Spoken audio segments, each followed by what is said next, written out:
Shalom, perkenalkan nama saya Yuanda Sanya Wibisono, kelas 12 OTKP 2. Hari ini saya ingin mempresentasikan bab 7 tentang hidup bersama orang yang berbeda iman. Konflik yang berlatar belakang agama. 3 hari kerusuhan yang terjadi di antara kelompok Hindu dan Muslim, hampir 1 dasawarsa, telah menyebabkan lebih dari 200 orang meninggal di India Barat ketika massa mengamuk, membakar orang hidup-hidup dan menyebabkan negara itu khawatir bahwa kerusuhan ini akan menyebar. Yang kedua, pandangan mengenai hubungan antar pemeluk agama. Setiap agama cenderung mengajarkan bahwa agama itulah yang terbaik dan paling benar, sementara semua agama lainnya salah. Hampir semua agama mengajarkan dan mengklaim hal tersebut. Namun, dalam agama Kristen, dalam Injil Yohanes 14 ayat 6 yang berbunyi, Yesus berkata, "Akulah jalan dan kebenaran dan hidup.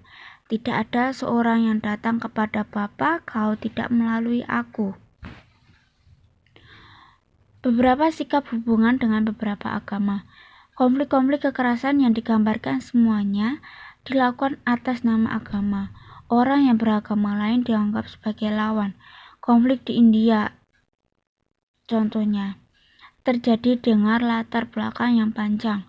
Di tahun 1528, Jenderal Mirbagi dari ketentaraan Kaisar Babur membongkar sebuah kuil Hindu di Ayodhya dari abad ke-11 yang diyakini orang-orang Hindu sebagai tempat kelahiran Dewa Rama.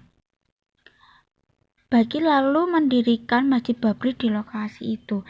Namun pada tahun 6 Desember 1962, massa yang terdiri dari ribuan orang Hindu menghancurkan Masjid Babri dalam waktu 9 jam.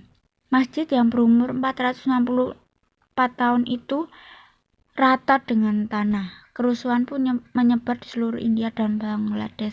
Sebenarnya tidak hanya di India, konflik-konflik atau pertengkaran tentang agama yang terjadi di Indonesia pun banyak terjadi konflik-konflik seperti tersebut yang berlatar belakang tentang agama. Ada sejumlah sikap yang umumnya diambil orang ketika ia berhadapan dengan orang lain yang berkeyakinan lain, yaitu yang pertama adalah semua agama sama saja. Sikap ini malah membuat kita menghargai agama atau keyakinan kita sendiri. Yang kedua adalah agama saya paling baik dan benar. Sikap ini salah, malah menganggap agama lain adalah agama yang sesat, agama yang mengajarkan keburukan, dan lain-lain. Yang ketiga adalah toleransi. Hidup berdampingan dengan orang yang beragama lain, tetapi hanya itu saja. Di pemerintahan Indonesia pun, di pemerintah negara lain pun pasti mengajarkan kita harus bisa bertoleransi antar umat beragama. Namun sikap itu pun tampaknya tidak cukup. Kata toleransi mengandung arti bertahan, siap menanggung sesuatu yang dianggap mengganggu atau menyakiti.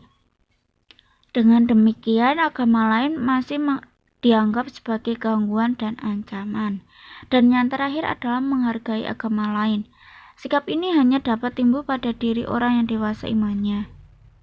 Orang yang dapat menemukan kebaikan di dalam agama lain dan menghargai tanpa merasa terancam oleh kehadiran orang lain.